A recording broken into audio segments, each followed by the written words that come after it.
The first time I tried to speak English, my mouth betrayed me. I was 18, sitting in a job interview across from a man in a gray suit who didn't even bother hiding his smirk. He asked me a question in English. Simple, just tell me about yourself. And I froze. My lips moved, but no words came. Just heat in my face, sweat dripping down my spine, and my tongue heavy.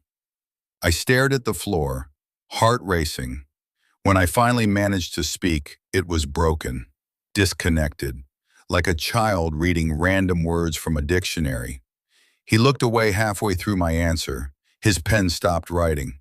Then he said, "Sorry, we're looking for someone more professional." I knew what he meant. I wasn't fluent. I wasn't polished. I wasn't enough. English always felt like a gate, and I was always standing outside. In school, I memorized grammar rules like spells in a foreign language, but I couldn't speak. My teachers only spoke in our native tongue. My father spoke 2 words in English, good morning, every time we had guests. That was it. At home, English wasn't necessary. At school, it was theory, but outside, it was everything. I watched my cousins grow up watching English movies, texting in fluent slang, showing off in front of girls. And me?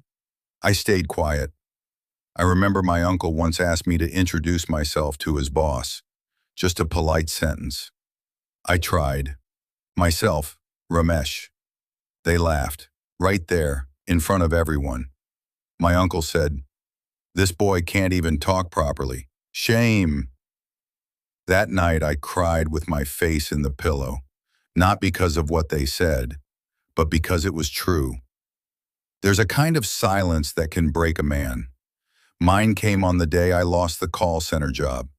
It was a small job, my first. I was so proud, but my accent was thick and my responses were slow. They said I was hurting the company's image. A supervisor pulled me aside and said, "We've listened to your calls. You're polite, but customers keep asking to repeat. You need fluent English, not just words." Then he handed me the final check. 3 months' pay. Just like that. I walked home in the rain. No umbrella. Every step felt like a sentence passed against me. I had worked so hard, and still, my English wasn't enough. I stopped speaking for 2 days. Didn't even talk to my mother. I just sat on the terrace, watching clouds drift and dreams dissolve. I thought maybe I'm not made for this language. Maybe it's not meant for people like me. But life is strange. It gives you light when you least expect it. One evening I went to a small bookstore to pass time, not to buy. I had no money. Just to be around words I couldn't speak. A thin, tired-looking man behind the counter watched me reading the back of a dusty book. He asked, "Do you want something simple?" I nodded. He handed me a book with a blue cover. It said, "The Diary of a Young Girl, Anne Frank."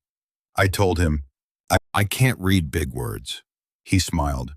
"This one's written by a 13-year-old girl. It's simple, but powerful. Take it. Return when done." That night I opened the book expecting to be bored. But I read 2 pages, then 5, then 15. And for the first time in my life, English didn't feel like a weapon. It felt like a whisper, a hand on my shoulder. Anne's voice felt human, not perfect, just real. She made mistakes, she was scared, and yet she wrote. I felt seen, not as a failure, but as someone who could feel English before speaking it. That one book became my teacher. I didn't understand every word, but I felt every page. When Anne wrote about fear, I understood. When she wrote about silence, I knew. Her words became a mirror, and that mirror reflected a boy who was ready to change. Every day, I read 2 pages aloud. I recorded my voice on my old phone. I'd listen, cringe, repeat. I started copying her sentences in a notebook. Then I started changing the words, making them my own. I'm scared became I was nervous in the interview. I hope became I hope to speak better tomorrow. I would stand in front of the mirror and talk to my reflection in English. I'd pretend to give speeches, interviews, even argue.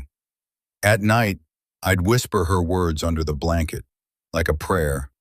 Some days, I'd cry, because it felt like I was trying to climb a mountain with broken legs.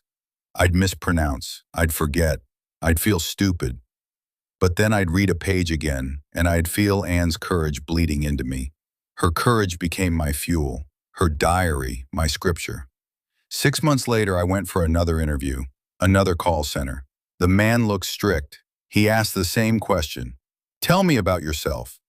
This time my heart still raced, but I breathed. I said, my name is Ramesh. I've been learning English for the past 6 months through books and practice.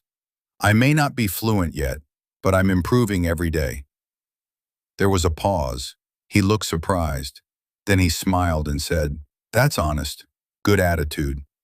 He gave me a chance. It was a small victory. But when I got that job letter, I ran to that bookstore. The man was still there. I returned the book. He looked at me and said, you look different.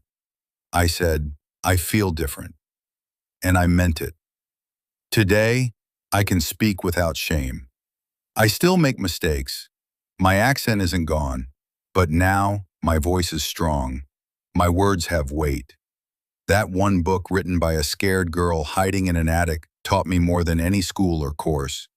She showed me that English isn't about grammar or perfection. It's about connection. It's about telling your truth. Every time I feel doubt creeping in, I go back to that blue book. I read a page aloud. And I remember who I was, who I became. My English journey didn't start in a classroom. It started in pain. It grew in silence.